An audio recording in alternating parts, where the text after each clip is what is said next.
Hey, salut les amis, c'est Ludo, j'espère que vous allez bien. On se retrouve aujourd'hui pour une nouvelle vidéo et il va s'agir des sorties du mois.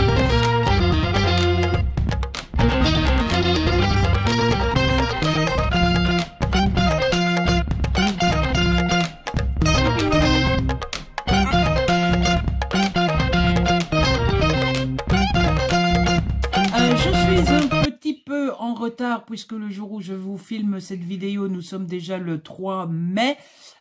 Et quand est-ce qu'elle sera en ligne, ça c'est une autre question. Mais voilà, j'ai de nouveau eu un petit peu de travail, quelques mauvaises nuits, tout ça, tout ça. Du coup, ceci explique cela. Et bah écoutez, je me suis dit, vaut mieux tard que jamais. La vidéo devrait pas durer une demi-heure parce que vous le savez, je suis plus raisonnable qu'avant en ce qui concerne les livres qui me donnent envie, que j'ai envie d'acheter ou que je demande en service presse, etc., etc. Et du coup, je dois avoir 2, 4, 6, 8, 10, j'ai 12 sorties. Voilà, 13 sorties à vous présenter. C'est pas énorme et ce que je vous propose, c'est qu'on commence tout de suite, histoire de ne pas trop traîner. Comme d'habitude, j'ai mon petit carnet qui n'est pas très joli, mais qui est bien pratique. Et je vais l'ouvrir devant vos yeux ébahis et on va pouvoir commencer cette vidéo. Cette vidéo qui commence le 2, donc hier. Les 4 premiers romans que je vais vous présenter sont donc déjà sortis au moment où je filme cette vidéo. Je les ai pas encore et bah, c'est peut-être... oui, ils font partie de ceux qui me donnent le plus envie ce mois-ci. Tout d'abord, évidemment, il y a l'inévitable nouveau Franck Tillier qui s'appelle Norfairville. C'est aux éditions Fleuve, comme d'habitude. Je pense que Franck Tillier a toujours été chez Fleuve, hein, non? Il me semble. De ce que j'ai compris, alors j'ai le résumé juste devant mes yeux, mais j'ai aucune envie de savoir de quoi ça parle avant de le découvrir.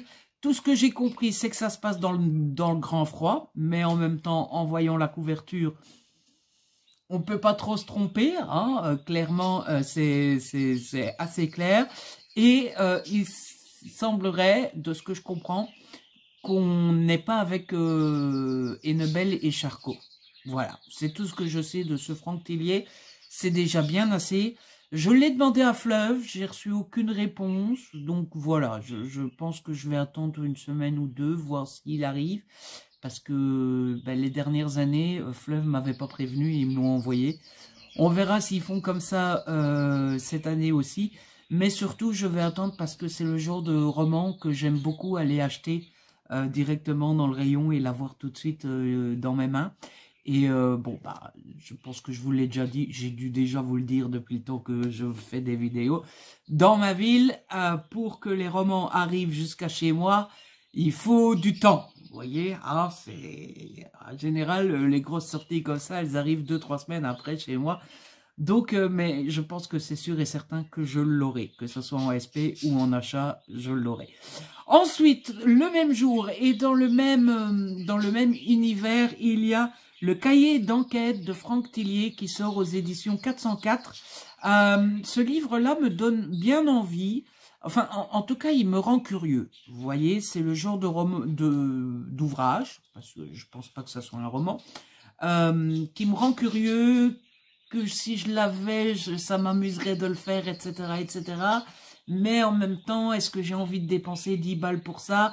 Je sais pas trop, donc voilà, pour être honnête, je l'ai noté, je pense que je l'ai mis sur ma wishlist. Maintenant, pour craquer, je pense que je franchirai pas le pas. Il est passé tout juste, hein, je franchirai pas le pas. Mais voilà, je l'ai noté parce que je trouvais ça assez sympa. J'étais assez curieux et je me suis dit que c'était sympa de vous partager cette sortie.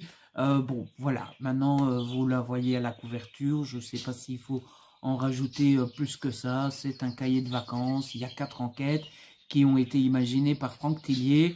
Et ben, on va jouer au policier, à l'enquêteur et on va essayer de d'élucider ces 4 enquêtes. Je me rends compte que en fait j'ai un DP en dessous de moi, un DP de Noël. On est au mois d'avril, tout va bien. Et en fait, le plastique s'est retiré et du coup, la colle ne colle plus. Ça, c'est cool. Oui, rien à voir avec la vidéo, je sais, mais bon, j'avais l'habitude. Ensuite, qu'est-ce que nous avons? Ensuite, nous avons Sang d'encre, qui est le tome 6 de Cormoran Strike aux éditions Grasset. C'est écrit par Robert Galbraith. Voilà, c'est très cher. Hein, c'est 27 balles ce livre, mais je sais que je vais craquer. En même temps, je trouve que le rapport prix-quantité est assez raisonnable puisque le bouquin fait 1000 pages, un peu plus de 1000 pages. J'ai retenu 1006 pages. Est-ce que pour une fois ma mémoire est bonne? Non, 1008 pages. Donc voilà, 27 € pour 1000 pages. On a l'habitude d'acheter des thrillers à 23 € qui font 400 pages. Donc bon, voilà. Je l'achèterai parce que j'ai adoré les 5 premiers tomes, que ce sont... Alors, il faut savoir que en général, ce sont des thrillers assez fleuves. C'est un peu style Stephen King, quoi. Hein. On pourrait faire un paragraphe et il y en a 6. Hein, voilà. Mais j'ai toujours plutôt bien aimé. J'ai toujours passé un bon moment avec ces romans. Donc, ben, je vais acheter le 6e. Voilà. Et là, pour le coup, je pense que je vais vraiment l'acheter parce que j'ai demandé à Grasset et j'ai jamais reçu de réponse. Mais, et en plus de ça, ça me vient à l'esprit, j'ai les 5 premiers en grand format. Et forcément, je pense que vous êtes pareil que moi, quand on a les 5 premiers en grand, eh ben, on veut le 6e en grand. Ah ouais, forcément, voilà. Et enfin, le 4e roman que j'ai repéré qui sort ce 2 mai, c'est une réédition, une ressortie, mais en version collector, puisqu'il y a Inheritance Games, le tome 1 qui sort en version collector chez Pocket Jeunesse. Ils le sortent en hardback, il me semble, avec Jaspage et la petite, le petit marque-page, enfin le petit cordon là qui sert à marquer sa page. Et je vais retirer mon DP parce que ça me dérange. Voilà, je me concentre plus là-dessus que sur la vidéo. Vous le savez sans doute, j'ai beaucoup aimé Inheritance Games. J'ai passé un excellent moment avec ces romans. Et donc, ben, forcément, on sort une version collector d'un livre que j'ai bien aimé. J'ai envie d'avoir la version collector. Voilà. Maintenant, est-ce que je l'achèterai? Je ne sais pas, mais je l'ai noté. Voilà. Si vous avez aimé Inheritance Games, vous êtes au courant. Si vous n'avez pas encore découvert, bah, c'est peut-être l'occasion de directement prendre la version collector plutôt que la version normale. Surtout qu'il me semble que les versions normales doivent être à 18, 19 € et le collector est à 25 pour 6 € en plus. Pourquoi pas? Je sais pas, hein, moi je vous le dis. Après vous faites ce que vous voulez. Hein. Moi je suis l'innocent dans tout ça. Ensuite, j'ai noté le 7 mai un livre qui a sans doute que moi que ça intéresse. Ça s'appelle Richard Nixon. C'est de Antoine Coppolani. C'est aux éditions Perrin. Et c'est une biographie sur Richard Nixon. Vous connaissez sans doute Richard Nixon, qui a été président des États-Unis d'Amérique et qui est célèbre pour le Watergate et qui est le seul président à avoir démissionné dans les années 70, 70 pour vous, si je me souviens bien, c'était en 74. J'ai un doute si c'était en 74 ou en 78. Voilà, si je donne pas la bonne date, le passionné de politique que je suis va en prendre un coup. Bon, écoutez, vous testerez ma connaissance des États-Unis, vous irez voir s'il a démissionné en 74 ou 78. Mais je suis pratiquement sûr que c'est 74. Eh bien, c'était en 74, voilà. Il a annoncé le 8 août et il a quitté ses fonctions le 9. Ouf, c'est bon, je m'y connais un petit peu en politique américaine. Donc bon, voilà, une biographie d'un président américain, forcément, vous me connaissez. Ça m'intéresse. On quitte déjà le 7, on passe au 10. Le 10, il y a deux choses qui m'intéressent. D'abord, une romance de chez Hugo dans la collection New Romance qui s'appelle Stupid Karma, c'est de Tessa Wolff. J'aime beaucoup la couverture et surtout, eh bien, je trouve l'histoire super intéressante. Je trouve en tout cas le résumé super sympa et ça me donne très envie de le découvrir. On nous dit, après avoir collectionné les mégalomanes, les pervers narcissiques et les égocentriques, je croyais avoir atteint ma dose maximale de salaud. Il faut dire que depuis ma rupture dévastatrice avec Devin, chaque tentative pour trouver l'amour a été ponctuée de déceptions et d'échecs, mais je déclare solennellement que c'est terminé. Quand ma meilleure amie m'envoie à un rendez-vous arrangé, je décide d'offrir une chance à ce bel inconnu pour redonner un peu de peps à ma vie sentimentale. Cependant, le scénario s'est répété avec ce lâche qui a préféré fuir avant même de m'adresser la parole. Et qui était aux premières loges? Devin Ryan, toujours aussi arrogant et inaccessible, revenu du passé pour me hanter. Mais attention, il n'est plus le rebelle mystérieux de mon adolescence, non, il est désormais le PDG de la chaîne hôtelière de luxe, où je traîne mon balai en tant que femme de ménage. Autant dire que nos retrouvailles ne sont pas limitées à cet incident malheureux. Voilà, j'aime bien. Voilà, l'histoire qui s'est mal terminée, on se retrouve des années plus tard. C'est son patron.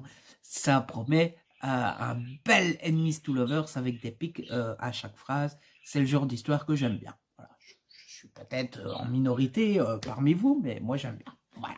Ensuite, toujours le 10, on va quitter les romans, on va passer au BD. C'est la seule BD que j'ai repérée en ce mois de mai. Il y a le tome 5 de Les Omniscients. C'est une BD aux éditions Le Lombard.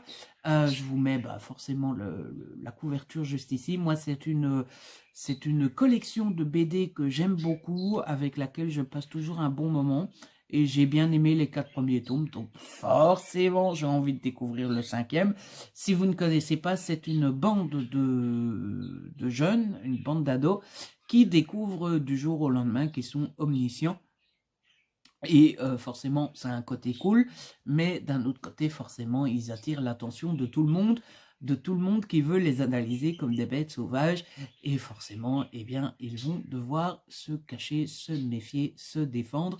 Et si vous ne savez pas ce que c'est qu'être omniscient, eh bien, c'est le fait de tout savoir sur tout.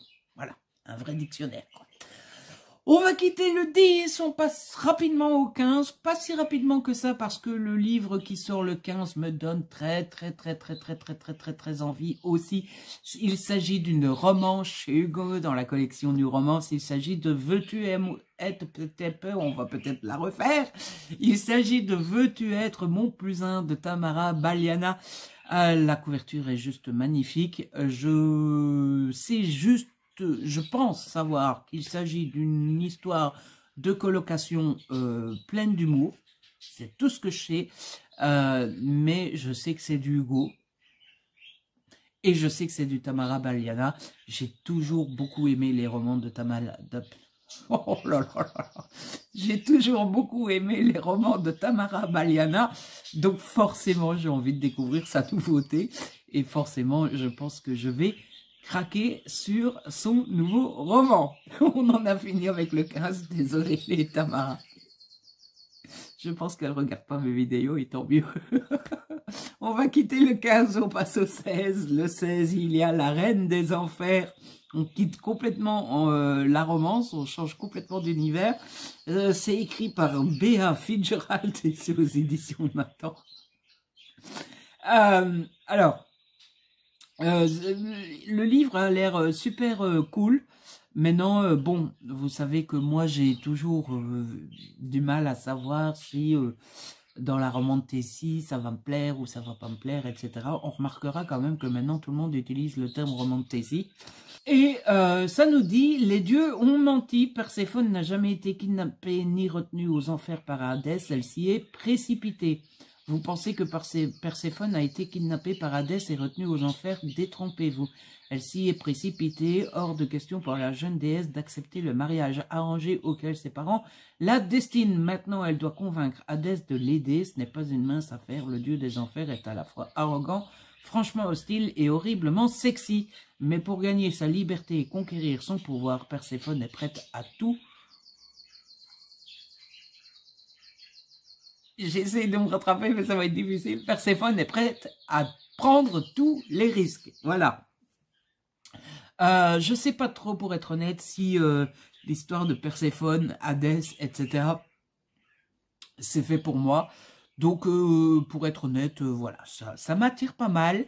Mais 19 balles, sans savoir si je vais aimer ou pas, je sais pas. Je l'ai noté, je l'ai mis dans ma wishlist, on verra. En tout cas, si vous aimez la romance Tessie, ça pourrait vous intéresser. On va quitter la romance Tessie et on va passer au thriller avec Jeux en famille.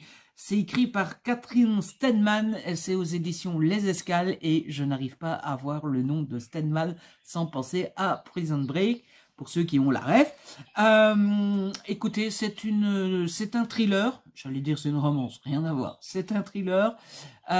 Si je me souviens bien, c'est une jeune dame qui s'appelle Harriet qui va aller dans sa belle famille, dans le manoir. Et dans le manoir, il va y avoir une espèce de tradition des jeux un peu bizarres, un peu chelous, un peu mortels, tout ça. Et Harriet va tomber des nues, et est-ce qu'elle va survivre ou pas? C'est la question que tout le monde se pose. En tout cas, c'est un truc comme ça, c'est ce que j'ai retenu du roman. Vous savez que moi, hein, je lis 2-3 lignes et après je fais ma popote. Et je vois en 2-3 lignes si ça me donne envie ou pas. On va quitter le 16, on va passer au 23. Au 23 avec les 3 dernières sorties qui m'intéressent. Je vous avais dit hein, que j'en avais pas tellement ce mois-ci. Tout d'abord, il y a en poche qui sort en poche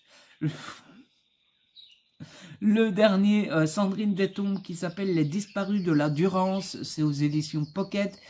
À la base, Sandrine Détombe est chez Hugo et je n'ai encore jamais lu Sandrine Détombe en version Hugo, puisque le premier que j'ai lu d'elle, c'était en Pocket aussi. Et j'ai tellement aimé le premier que j'ai lu d'elle, qui s'appelait Madame B, que à chaque fois qu'il y a un nouveau Sandrine Détombe qui sort, eh bien, il m'intéresse fortement. Et j'en ai plus relu depuis Madame B. Donc ça tombe, à chaque fois je repère les nouveaux Sandrine Détombe, et ça tombe au final, j'ai bien aimé un et je vais pas aimer les autres, quoi. Mais toujours est-il que, voilà, celui-là, c'est le dernier qui sort en poche, et du coup, je me le suis noté, parce que j'aime bien, mais pas au point de dépenser. J'en ai acheté un, il me semble, ça devait être à Noël il y a 2 ans. J'en avais acheté un en grand format, en nouveau, qui venait de sortir. Mais j'aime pas des masses pour tous, enfin, j'aime pas des masses. J'aime pas assez que pour tous les acheter en grand format. Donc, en général, je surveille les sorties poche. Ensuite, toujours le 23, on en revient à la romance. Il y a Brooklyn Girl de Luna Marsh qui sort. C'est aux éditions Addictives. Et celui-là, pour être tout à fait honnête avec vous, je vous dis la vérité, toute la vérité, je le jure. C'est la couverture qui m'a attiré parce que je l'ai trouvé juste sublime. Vraiment sublime. Voilà, pour le coup, je me dis, oh là là. Donc, elle arrive de Brooklyn, Los Angeles n'est pas prêt, sûr de lui et arrogant, Eden Hayes est habitué à obtenir tout ce qu'il veut. Fils de bonne famille, il n'a jamais manqué de rien, du moins en apparence, car sa famille n'en a que l'appellation. Sa mère est morte et depuis son père est aux abonnés absents. Alors, à part Jay, David et Keon, ses 3 meilleurs amis qu'il considère comme des frères, personne d'autre ne compte pour Aiden et ça lui convient très bien ainsi. Enfin, ça, c'était avant l'arrivée de la demi-sœur de David, Amy, qui ressemble à aucune autre fille du lycée, agaçante, insolente, mais carrément sexy. Elle énerve Aiden autant qu'elle l'excite, et ce, dès leur première rencontre. Mais avec la promesse faite à David de ne jamais coucher avec sa sœur, et les problèmes qui entourent Amy, Aiden a toutes les raisons de se tenir éloigné de l'indomptable Brooklyn Girl. Sauf que pour une fois, il pourrait bien perdre le contrôle. Tout ce que j'aime, une romance campus entre 2 jeunes, avec un amour impossible. J'ai jamais compris le truc du « tu touches pas à ma sœur ». Ta sœur est amoureuse, ça la rend heureuse de sortir avec ton meilleur ami. Qu'est-ce que ça peut bien faire. Oui, ton meilleur ami risque de faire souffrir ta sœur. Oh là là, vaut mieux que ça soit ton meilleur ami qu'un connard étranger que tu connais pas. Hein. Ah, au moins tu sais qu'il lui aura fait du mal, mais que c'est pas un connard jusqu'au bout de son âme, puisque tu le connais que c'est ton meilleur ami. Hein. Bon, bref, un amour impossible et les problèmes de famille, tout ça, j'aime bien. Et enfin, le dernier livre que j'ai repéré, et il s'agit de « Il était une fois un cœur brisé ». Le tome 1, c'est de Stephanie Garber, et c'est aux éditions de Saxus. Alors, pour être honnête avec vous, ça pop dans mon esprit, là, maintenant, tout de suite, à l'instant. Il me semble que je l'ai noté parce que, dans ma tête, alors je ne sais pas du tout si c'est le cas ou pas, Stephanie Garber, c'était l'autrice de Carnaval, que je n'ai jamais fini parce que c'était beaucoup trop... imaginaire pour moi, je comprenais rien à ce que je lisais, mais j'avais beaucoup aimé. Je me rappelle la chronique que j'avais fait à l'époque, c'était que j'avais rien compris, mais que j'avais adoré. Et donc, bah voilà, j'ai en tête le souvenir de ce fameux carnaval que j'avais beaucoup aimé, et du coup, je me suis dit, tiens, Stephanie Gerber, je connais ça, ça m'intéresse. Pour ce qui est de l'histoire, c'est... alors, la phrase d'accroche, c'est « Jusqu'où seriez-vous prêt à aller pour être heureux ?» à jamais, et le synopsis, c'est d'aussi loin qu'elle se souvienne, Evangeline Fox a toujours cru au grand amour et aux fins heureuses, jusqu'à ce qu'elle apprenne que l'homme de sa vie est sur le point d'en épouser une autre. Désespérée d'empêcher le mariage et de guérir son cœur blessé, la jeune femme conclut un accord avec le charismatique mais diabolique prince de cœur. Oh. En échange de son aide, il lui demande 3 baisers à donner à la personne au moment et à l'endroit de son choix. Mais après avoir donné son premier baiser promis, elle découvre que négocier avec un immortel est un jeu dangereux et que le prince de cœur veut obtenir d'elle beaucoup plus que ce qu'elle a accepté de lui offrir. Il a de grands projets pour Evangeline, des projets qui se termineront soit par le plus grand des bonheurs, soit par la plus exquise des tragédies. Si ça donne pas envie, ça, hein. En tout cas, moi, ça me donne beaucoup envie. Et voilà, c'est comme ça que se termine cette vidéo où j'ai un petit peu savonné. Je suis pas sûre que ça soit une bonne idée que je tourne des vidéos quand je manque de sommeil, mais c'est pas grave. En tout cas, je me suis bien amusée à vous la tourner, à vous la faire. J'espère que vous avez passé un bon moment en ma compagnie. Je sais même pas pourquoi je ris. En tout cas, si vous avez passé un bon moment, je vous invite à la liker, à la partager. N'hésitez pas à me laisser des petits commentaires. Vous savez que j'adore vous lire. Si ce n'est pas encore fait, abonnez-vous, c'est gratuit et ça fait plaisir. On se retrouve très vite pour une nouvelle.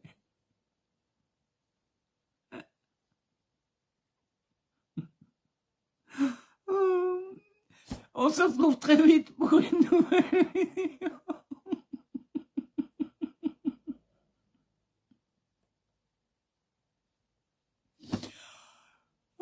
N'hésitez pas à vous abonner, on se retrouve très vite pour une nouvelle vidéo. D'ici là, prenez soin de vous et de ceux que vous aimez. Ciao, bye bye.